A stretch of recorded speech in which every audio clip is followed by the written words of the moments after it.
Good evening, visitors. Welcome to the Australian War Memorial's Last Post ceremony. My name is Melanie Cassar, and joining us today from the Royal Australian Army is Major Stephanie Rowe. This evening's Last Post ceremony will commemorate the 80th anniversary of the sinking of HMAS Vampire, which occurred on the 9th of April 1942. We commemorate those whose names appear on the memorial's Roll of Honour, and to the survivors who returned home.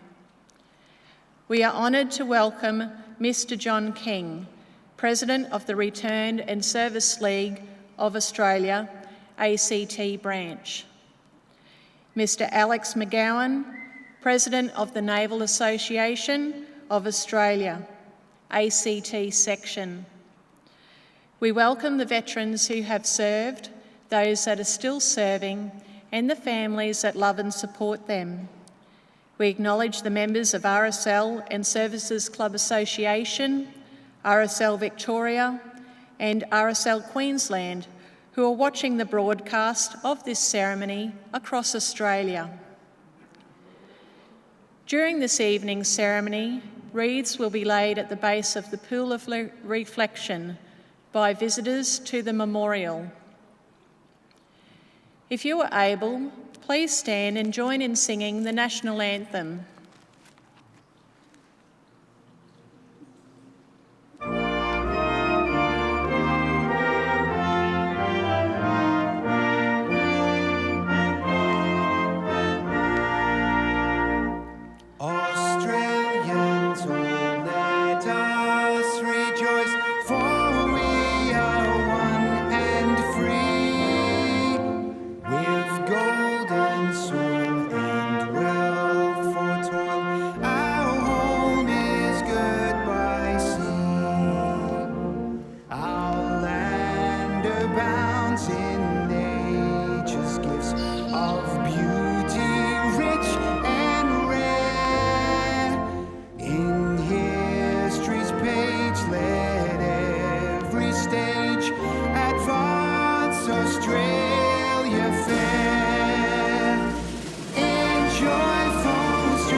If able, please be seated. The Australian War Memorial was the vision of Charles Bean, Australia's First World War official historian. Bean landed with the Australian troops on Gallipoli and stayed with them at the front through to the end of the war. The idea of this national memorial and museum came to him at Pozières, France, in the depths of the bloody fighting of 1916. Bean's idea was that this would be a place where family and friends could mourn loved ones buried in faraway places. It would also be a place that could help all Australians understand what these men and women had endured and what they had done for us. Bean's vision, to which we remain true, is best expressed as inscribed in the entrance to the memorial's galleries. Here is their spirit, in the heart of the land they loved, and here we guard the record which they themselves made. Tonight we will read the story behind just one of those on the Roll of Honour, which lists the names of more than 102,000 men and women who have given their lives for us in war and on operations for more than a century. But first we present a lament, Flowers of the Forest.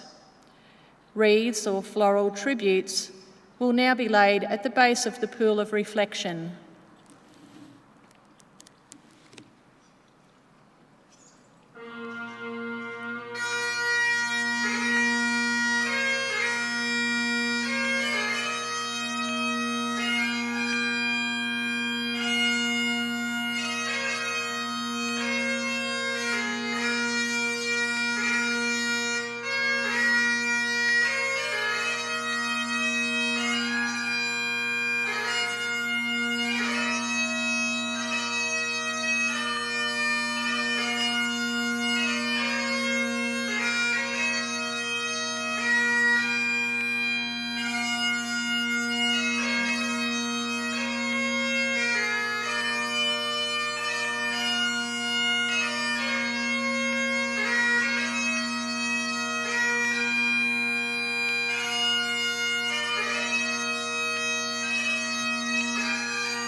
Today we remember and pay tribute to Ordinary Telegraphist David John Kimber.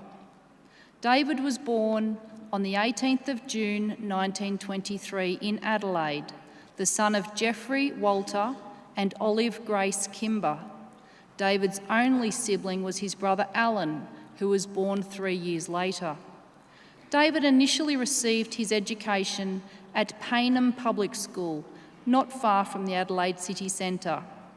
The family later moved to Karku on the Eyre Peninsula, about 80 kilometres north of Port Lincoln, where David attended the 100 Shannon School. He later returned to the city to attend Adelaide High School, where he was studying when he decided to enlist in the Navy.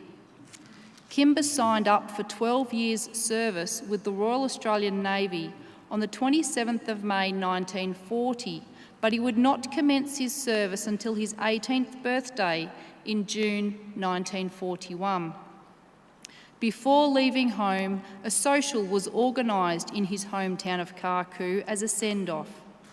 Presentations were made from the district, giving David a pocket wallet. The Yilana Fighting Forces Committee gave him a wristlet watch, and the local Country Women's Association, to which his mother belonged, gave him a parcel of knitted goods. Kimber was initially posted to the training establishment HMAS Cerberus in Victoria, where he completed several courses. He specialised in wireless telegraphy and was posted to HMAS Vampire as an ordinary telegraphist. Vampire was a V-class destroyer launched in 1917 and commissioned as a Royal Navy ship before being sold to Australia in 1933. Reactivated for war service in 1939, she had served in the Mediterranean as part of the famed Scrap Iron Flotilla and had seen much action. At the end of May 1941, however, Vampire was in need of extensive repairs. She passed through the Suez Canal heading for Singapore and was in dry dock there from July onwards, when ordinary telegraphist David Kimber joined the ship's company. With repairs complete at the end of November, Vampire resumed her duties, which now included escorting the newly arrived battleships HMS Prince of Wales and Repulse.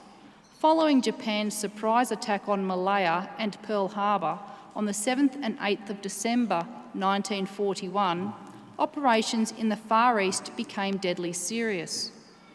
While attempting to intercept a Japanese convoy bound for Malaya, Force Z, including Prince of Wales, Repulse, Vampire, and 3 other destroyers, departed Singapore on the evening of the 8th of December. Disaster struck on the 10th of December, when the 2 capital ships were sunk by Japanese aircraft off Malaya's east coast. Vampire and the other destroyers picked up survivors and headed back to Singapore.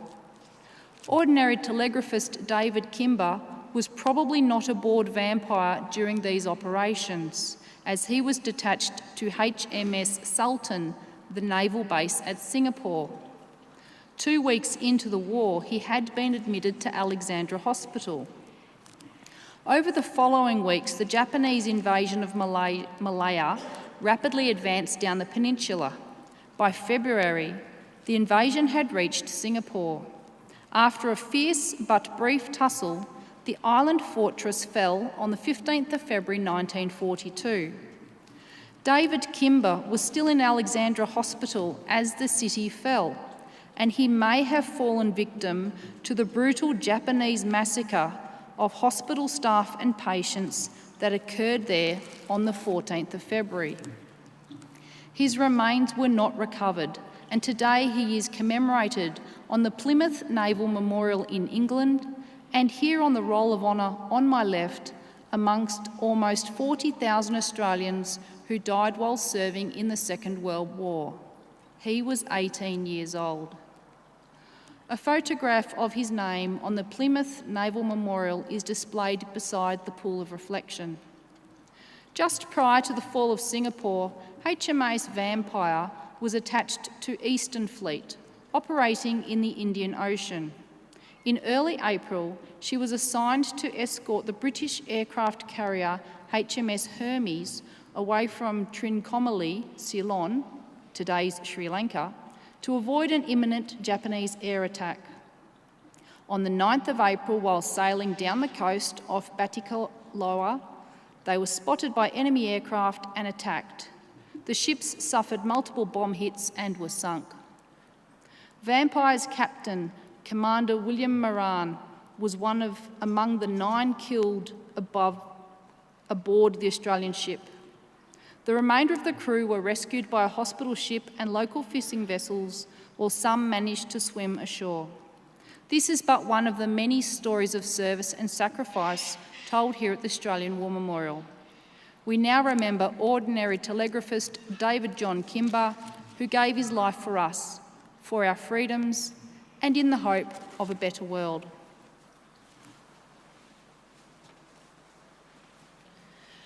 Please stand for the reading of the ode and the sounding of the last post.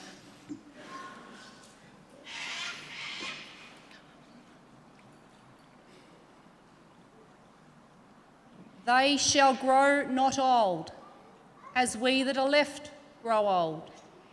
Age shall not weary them, nor the years condemn. At the going down of the sun and in the morning, we will remember them. We will remember them. Lest we forget.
We leave you this evening with the words of the memorial's founder, Charles Bean. Many a man lying out there at Poziere or in the low scrub at Gallipoli with his poor, tired senses barely working through the fever of his brain has thought in his last moments, well, it's over. But in Australia, they will be proud of this. Ladies and gentlemen, girls and boys, that concludes the last post ceremony. On behalf of the Director and staff, thank you for visiting the Australian War Memorial today and for your continued support of the Memorial's development project. We wish you all a very pleasant evening. Thank you.